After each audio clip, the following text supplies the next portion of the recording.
ഞാൻ നന്ദുലക്ഷ്മി ഡിവൈൻ റെഫറൻസിലേക്ക് സ്വാഗതം. ഓം വരാഹി ദേവിയേ നമഃ. വരാഹിയമ്മനോട് കൃപയാൽ എല്ലാവരും സുഖമായിരിക്കുന്നെന്ന് കരുതുന്നു. ഞാനും സുഖമായിരിക്കുന്നു. പഞ്ചമിത്തിഥി പൂജ വഴിപാട് മാത്രമല്ല, ദിവസേനയുള്ള ശ്രീ വരാഹി ദേവി പൂജയിലും ഉൾപ്പെടുത്തണമെങ്കിൽ സ്ക്രീനിൽ കാണിക്കുന്ന വാട്സപ്പ് നമ്പറിലേക്ക് ഡീറ്റെയിൽസ് അയക്കാവുന്നതാണ്. ഇനി പഞ്ചമിത്തിഥി അപ്ഡേറ്റ് പറയാം. ഫെബ്രുവരി മാസം വരും വളർപ്പിറ പഞ്ചമി 21/2/2026 ശനിയാഴ്ചയാണ് പഞ്ചമിതിഥി വരുന്നത്.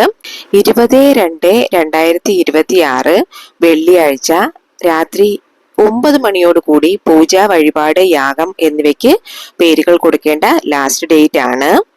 മുന്നേ ഇരുന്ന് നമ്മുടെ വീഡിയോ കാണുന്നവർക്ക് ഓൾ പ്രൊസീജിയേഴ്സും അറിയാം. എന്നാൽ നമ്മുടെ ചാനലിലേക്ക് പുതുതായി വന്ന സബ്സ്ക്രൈബേഴ്സ് നിങ്ങൾക്കും ചേരണമെങ്കിൽ വാട്സപ്പ് നമ്പർ സ്ക്രീനിൽ കാണിക്കുന്നുണ്ട്, അതിലേക്ക് മെസ്സേജ് ചെയ്തോളുക. അപ്പോൾ ഓൾ ഇൻഫർമേഷൻസും നിങ്ങൾക്ക് റിപ്ലൈ ആയി വരുന്നതാണ്. ഇന്നത്തെ പതിവ് എന്താച്ചാല്, ഇന്ന് 17/2/2026 ചൊവ്വാഴ്ച കുംഭമാസത്തിലെ അമാവാസ്യ തിഥി ചേർന്ന് വരുന്നത് സൂര്യഗ്രഹണവും. ഓരോരോ മാസത്തിൽ വരുന്ന അമാവാസ്യ ദിവസങ്ങളിൽ നമുക്ക് വേണ്ടിയുള്ള കാര്യങ്ങൾ കുറച്ച് മാറ്റി വെച്ചിട്ട് നമ്മുടെ പിതാമഹന്മാരുണ്ടല്ലോ, നമ്മുടെ പിതാക്കന്മാർക്കും അത് മാത്രമല്ല നമ്മുടെ കുലദൈവ കോവിലിലും പോയി പൂജ ചെയ്യുന്നത് ഭയങ്കര നല്ല കാര്യമാണ്. ഈ വകയിൽ പറയുമ്പോൾ ഇന്ന് ചൊവ്വാഴ്ച അമാവാസ്യ ചേർന്ന് വരുന്നതിനാലെ ഇതിനെ അങ്കാരക അമാവാസ്യ എന്നാണ് പറയുന്നത്. ചൊവ്വ ഭഗവാന്റെ ആശീർവാദവും നമുക്ക് കിട്ടും, നമ്മുടെ മുൻകാലത്തിലിരുന്ന നമ്മുടെ പിതാക്കന്മാരുടെ ആശീർവാദവും നമുക്ക് കിട്ടുന്നതാണ്. സൂര്യഗ്രഹണം എന്ന് വെച്ചാല് ചന്ദ്രൻ വന്നിട്ട് ഭൂമിക്കും സൂര്യനിക്കും ഇടയിൽ വന്നിട്ട് സൂര്യനോട് വെളിച്ചം ഭൂമിയിലേക്ക് വരവിടാതെ തടുത്തു നിർത്തുന്ന ഒരു പ്രതിഭാസം. ഇതില് 3 തരത്തിലുള്ള സൂര്യഗ്രഹണം ഇരിക്കുന്നുണ്ട്. മുഴു സൂര്യഗ്രഹണം, വലയ സൂര്യഗ്രഹണം, പകുതി സൂര്യഗ്രഹണം. ഇത് വന്നിട്ട് ഇന്ത്യയിൽ നമുക്ക് അറിയുമോ എന്ന് ചോദിച്ചാൽ ഇല്ല. സോ ഇന്ന് നമ്മൾ വേറെ യാതൊരു രീതിയിലുള്ള ഗ്രഹണം കഴിഞ്ഞുള്ള പ്രൊസീജിയേഴ്സ് ഒന്നും നമ്മൾ ചെയ്യേണ്ട ആവശ്യമില്ല. കാരണം ഈ ഗ്രഹണത്തിനും ഇന്ത്യക്കും യാതൊരു തരത്തിലുള്ള പിന്തുടർവും ഇല്ല. ഇന്ത്യയിൽ ഒരു ചില പകുതി ഇടങ്ങളിൽ ഇത് അറിയാനായിട്ടുള്ള വായ്പ ഇരിക്കുന്നുണ്ട്. സോ അതിനെക്കുറിച്ച് നിങ്ങൾ വലുതായിട്ട് വറി ചെയ്യേണ്ട ആവശ്യമൊന്നുമില്ല, ശരിയാ. ഇന്ന് വൈകുന്നേരം വരെയും ഉഴുന്നീള അമാവാസ്യ തിഥി ഇരിക്കുന്നുണ്ട്. ഇന്നത്തെ ദിവസം ചെയ്യേണ്ട ഒരു ഉപ്പ് വഴിപാടാണ് ഞാൻ നിങ്ങൾക്ക് പകർന്നു തരുന്നത്. മഹാലക്ഷ്മി ദേവിയുടെ അംശമായ കല്ലുപ്പ് വെച്ചിട്ട് ചെയ്യേണ്ട ഒരു വഴിപാട്.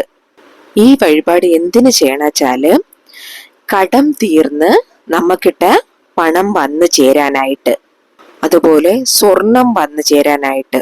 മാത്രമല്ല, ഇപ്പോ ഗോൾഡ് ലോണ് നമ്മൾ പണയം വെച്ചിരിക്കുന്ന സ്വർണം നമുക്ക് എടുത്ത് നമ്മുടെ കൈകളിൽ എത്താനായിട്ട്, പണവും സ്വർണവും എല്ലാം നമ്മുടെ വീട് തേടി വരാനായിട്ട്, സ്വർണലക്ഷ്മിയോടെ ആശീർവാദം കിട്ടാനായിട്ട്, ഒന്നുമില്ല എന്ന ചിന്ത നമ്മുടെ ജീവിതത്തിനെ തുളച്ചു മാറ്റുന്നതിനായിട്ട്, ഇതിനെല്ലാം വേണ്ടിയിട്ട് ഇന്ന് നിങ്ങൾ ഈ വഴിപാട് ചെയ്താല് തീർച്ചയായിട്ടും നിങ്ങളുടെ ജീവിതത്തില് ഒരു ബ്രഹ്മാണ്ഡമായ മുന്നേറ്റം തന്നെ നിങ്ങൾക്ക് അനുഭവിച്ചറിയാൻ പറ്റും.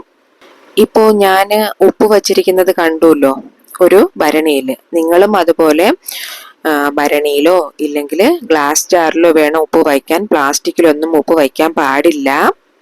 ഇവിടെ ഞാൻ നിങ്ങൾക്ക് 2 മെത്തേഡാണ് പകർന്നു തരുന്നത്. അപ്പൊ ചോദിക്കും രണ്ടും ചെയ്യണമെന്ന്. നിങ്ങൾക്ക് ഏതാ സ്യൂട്ടബിൾ എന്ന് തോന്നുന്നത് ചെയ്തോളുക. രണ്ടും ചെയ്യാൻ പറ്റുന്നവര് അത് ചെയ്തോളുക. പിന്നെ ഇതിന് വന്നിട്ട് റെസ്ട്രിക്ഷൻസ് ഒന്നും ഇല്ല. ഇപ്പോൾ പീരീഡ്സ് ടൈമിൽ ഇരിക്കുന്നവർക്ക് ഇത് ചെയ്യാവുന്നതാണ്. പക്ഷെ നോൺ വെജ് ഒന്നും കഴിക്കരുത്. ഈ വഴിപാട് നിങ്ങൾ എപ്പോഴാ ചെയ്യേണ്ടതെന്ന് ചോദിച്ചാല് അമാവാസ്യ തിഥി ഇരിക്കുമ്പോൾ നിങ്ങൾക്ക് എപ്പോൾ വേണേലും ചെയ്യാവുന്നതാണ്. അല്ലാത്ത ദിവസങ്ങളിൽ നിങ്ങൾക്ക് വൈകുന്നേരത്തെ രാത്രിയിൽ ചെയ്തോളുക. ഇനി ഫസ്റ്റ് മെത്തേഡ് എന്താണെന്ന് നോക്കാം. ഞാൻ പറഞ്ഞല്ലോ, മെയിൻ പൊരുൾ എന്താ വെച്ചാല് കല്ലുപ്പാണ്. കല്ലുപ്പ് വയ്ക്കാനായിട്ട് ഒരു അകൽവിളക്ക് എടുത്തോളുക, മൺവിളക്ക് എടുത്തോളുക. ഇങ്ങനെ ഉപ്പ് വച്ചിട്ട് അതില് ഒരു 1/4 ടീസ്പൂൺ മഞ്ഞപ്പൊടി നിങ്ങൾ ഇട്ടോളുക.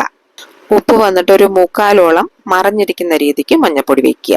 ഉപ്പ് വച്ചൂലോ. ഇനി ഇതിനു മേലെ നിങ്ങൾ ഒരു നാണയം വെക്കുക. അത് 1 രൂപയോ 2 രൂപയോ നിങ്ങൾക്ക് ഇഷ്ടമുള്ള ഒരു നാണയം വെച്ചോളുക. സോ ഇതിന്റെ മേലെ ഈ കോയിൻ വെച്ചിട്ട് ഞാനിവിടെ 1 രൂപ കോയിനാണ് വെക്കുന്നത്. കൂടെ വെക്കേണ്ട പൊരുൾ എന്താ വെച്ചാല്, ഇതിന്റെ മേലെ നമ്മൾ കോയിൻ വെച്ചോളൂ, അതിന്റെ മേലെ 2 ഏലക്ക 2 ഗ്രാമ്പു വെച്ചോളുക. നല്ലായിരിക്കുന്നത് പൊട്ടിപ്പോയതൊന്നും വെക്കരുത്. ഗ്രാമ്പൂ ഏലക്കയും നല്ലായിരിക്കുന്നത് വെച്ചോളുക. ഇത്രയും മതി. ഇത് വന്നിട്ട് നിങ്ങൾ എവിടെ വെക്കണമെന്ന് ചോദിച്ചാല് നിങ്ങളുടെ ബ്യൂറോയിൽ വെക്കുക. അത് ബ്യൂറോയിൽ ഒരുപാട് സാധനങ്ങൾ ഇങ്ങനെ കുമിഞ്ഞിരിക്കുവാണെങ്കിൽ അത് എല്ലാം ക്ലീൻ ചെയ്തതിന് ശേഷമേ വെക്കാൻ പാടുള്ളൂ. യൂഷ്വലി ബ്യൂറോ വന്നിട്ട് സൗത്ത് വെസ്റ്റ് കോർണറിലാണ് ഇരിക്കേണ്ടത്. അതിനെയാണ് നമ്മൾ കുബേരമൂല എന്ന് പറയുന്നത്. ഇപ്പോൾ നിങ്ങൾ ഓൺ ഹോമിൽ ഇരുന്നാലും ശരി, റെന്റഡ് ഹോമിൽ ഇരുന്നാലും ശരി, നിങ്ങൾ അത് നോക്കി ബ്യൂറോ വെച്ചോളുക, അൽമാരി വെച്ചോളുക. ശരിയാ?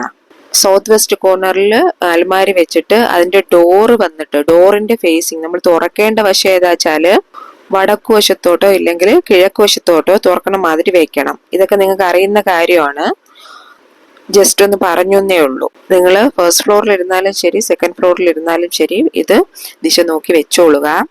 ഇപ്പോൾ ബ്യൂറോ ഇല്ലാത്തവരാണ്, വാൾ അറ്റാച്ച്ഡ് ബെഡ്റൂംസ് ആണെങ്കിൽ നിങ്ങൾ അതിന്റെ മേലെ വെച്ചോളുക. ശരിയാ? ഓപ്പൺ ആയിട്ട് തന്നെ വെക്കുക. ഇത് 1 മാസം, ഇപ്പൊ ഇന്ന് അമാവാസ്യക്ക് ചെയ്താൽ അടുത്ത അമാവാസ്യ വരെ വെക്കുക. എന്നിട്ട് അടുത്ത അമാവാസ്യ പകലെടുത്ത് നിങ്ങൾ ഇത് കളയണം. കോയിൻ മാത്രം നിങ്ങൾ വെക്കുക. എന്നിട്ട് അത് എഗെയിൻ പ്രോസസ്സ് റിപ്പീറ്റ് ചെയ്തോളുക. ഇത് നമ്മൾ പണം വയ്ക്കുന്ന ബ്യൂറോയിൽ വെക്കുമ്പോൾ പണം നമ്മൾ എടുത്ത് ചെലവ് ചെയ്തുകൊണ്ടേ ഇരുന്നാലും നമുക്ക് പണം വന്നിട്ടേ ഇരിക്കും. അതായത് വീണ്ടും വീണ്ടും പണം അവിടെ വന്നു ചേരാനുള്ള ഒരു വിധി നമുക്ക് പ്രപഞ്ചം കൊണ്ടുതരും. പിന്നെ ഇത് വെച്ചാൽ കൈ തട്ടി താഴെ വീഴുമെന്നൊക്കെ ഭയമുള്ളവര് നിങ്ങൾ ഒരു വലിയ ഡബ്ബയ്ക്കുള്ളിൽ ഇത് എടുത്ത് വെച്ചിട്ട് വെച്ചോളുക. ആ ഡബ്ബയും നിങ്ങൾ തുറന്നേ വെക്കാൻ പാടുള്ളൂ. ശരിയാ? പറയുന്നത് മനസ്സിലായി എന്ന് കരുതുന്നു. ഒരു വലിയ ബൗൾ ഉണ്ടല്ലോ, ബൗൾ എടുത്തിട്ട് അതിനകത്ത് ഇത് വെച്ചിട്ട് വെച്ചോളുക. ബൗൾ അടയ്ക്കാൻ പാടില്ല, ഓപ്പൺ ആയിട്ട് തന്നെ വെക്കണം. സോ നെക്സ്റ്റ് മന്ത് അമാവാസ്യ തിഥിയിൽ ഇതുപോലെ നിങ്ങൾ ഇത് ഡിസ്പോസ് ചെയ്യാം. പകലിൽ നിങ്ങൾ ഡിസ്പോസ് ചെയ്യുക, നൈറ്റ് ആവുമ്പോൾ വീണ്ടും അടുത്തത് ചെയ്ത് വെച്ചോളുക.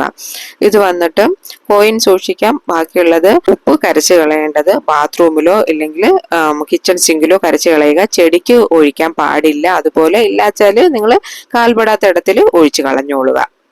ഇത് നിങ്ങൾ 1 മാസത്തിൽ ഇപ്പൊ ചെയ്തു എന്ന് വെച്ചിട്ട് അതിന് റിസൾട്ട് കിട്ടണമെന്നില്ല. നിങ്ങൾ കണ്ടിന്യൂസ് ആയിട്ട് ഇത് ചെയ്തുകൊണ്ടേ വരിക. അപ്പോൾ നിങ്ങൾക്ക് നല്ല റിസൾട്ട് ഇതിൽ നിന്നും കിട്ടുന്നതാണ്. ഇനി നെക്സ്റ്റ് മെത്തേഡ് എന്താന്ന് നോക്കാം. ഇത് വന്നിട്ട് ഉപ്പുകിഴി വഴിപാടാണ്. ഈ വഴിപാട് ചെയ്തിട്ട് നിറയെ പേർക്ക് ഭയങ്കര അതിശയിപ്പിക്കുന്ന രീതിയിൽ ഫലം കിട്ടിയിട്ടുള്ളതാണ്. ഓരോരോ അമാവാസിക്കും ഇങ്ങനെ നിങ്ങൾ കിഴി വഴിപാട് ചെയ്തു കഴിഞ്ഞാല് അത് വന്നിട്ട് ഭയങ്കര പവർഫുൾ ആയത്. ഇതുവരെ ചെയ്യാത്തവര് ഇന്ന് മുതൽ ചെയ്ത് തുടങ്ങിക്കൊള്ളുക. ഇത് നിങ്ങൾ ചെയ്യേണ്ടത് ഈവനിങ് സമയത്താണ്. ഇതിന് ഒരു റൂൾ ഇരിക്കുന്നുണ്ട്, പീരീഡ്സ് ടൈമിൽ ചെയ്യാൻ പാടില്ല. ശുദ്ധബദ്ധമായിരിക്കുന്നവർ മാത്രമേ ചെയ്യാൻ പാടുള്ളൂ. ആൺ പെൺ എന്ന വ്യത്യാസമൊന്നുമില്ല, ആർക്ക് വേണമെങ്കിലും ചെയ്യാവുന്നതാണ്. ഒരു മഞ്ഞ കളർ തുണി എടുത്തോളുക. അതിനകത്ത് 1 കൈപ്പൊടി ഉപ്പ് വെച്ചോളുക. കൂടെ ചില്ലറ കാശ് 1-2 രൂപ വെക്കുക. നോട്ടും വെക്കാവുന്നതാണ്, പ്രശ്നമൊന്നുമില്ല. ദെൻ അതിന്റെ കൂടെ 1 തുണ്ട് വയമ്പ് എന്നതിന് ശേഷം 1 തുണ്ട് സ്വർണമോ വെള്ളിയോ വയ്ക്കാം. ഇത് സ്വർണമോ വെള്ളിയോ ഇപ്പൊ പോസിബിൾ അല്ലാത്ത കാര്യമാണ്. അതിനാല് നിങ്ങൾ ബ്രിഞ്ചി ഇല ഉണ്ടല്ലോ, ബിരിയാണി ഇലയ്ക്കകത്ത് എഴുതുക പണം സ്വർണം വന്നു ചേരണം. ഇങ്ങനെ എഴുതിയിട്ട് ഇത് വന്നിട്ട് ഒരു കിഴിയായിട്ട് കെട്ടുക. ഈ കിഴി എടുത്തിട്ട് നിങ്ങളുടെ പൂജയറയിൽ വെച്ചോളുക. നിങ്ങളുടെ ഇഷ്ടദൈവത്തെ പ്രാർത്ഥിച്ചതിന് ശേഷം അത് പൂജയറയിൽ നിന്ന് എടുത്തിട്ട് വന്ന് നിങ്ങളുടെ വീട്ടുവാസലുണ്ടല്ലോ, വീട്ടുവാസലിൽ ഫ്രണ്ട് ഡോറിന്റെ മേലെയായിട്ട് കെട്ടിക്കോളുക. മുന്നേ ഇരുന്ന് ഇത് ചെയ്ത് വരുന്നവരാണെങ്കിൽ നിങ്ങൾ വന്നിട്ട് ഈ തുണി എടുത്തിട്ട് ഈ തുണി വാഷ് ചെയ്തിട്ട് ഉപ്പിനെ ഡിസ്പോസ് ചെയ്തതിന് ശേഷം എഗെയിൻ ഇത് ചെയ്തോളുക. നമ്മൾ ഓരോ തവണ ചെയ്യുമ്പോഴും നമ്മുടെ ഇഷ്ട ഭഗവാനെ വരാഹിയമ്മനെയും പ്രാർത്ഥിച്ച് പൂജയറയിൽ വെച്ചതിന് ശേഷമേ എടുത്ത് വീട്ടുവാസലിൽ നിലവാസലിൽ കെട്ടിയിടാൻ പാടുള്ളൂ. ഇത് നിങ്ങൾ വൈകുന്നേരം 6 മണിക്ക് ശേഷം ചെയ്തോളുക.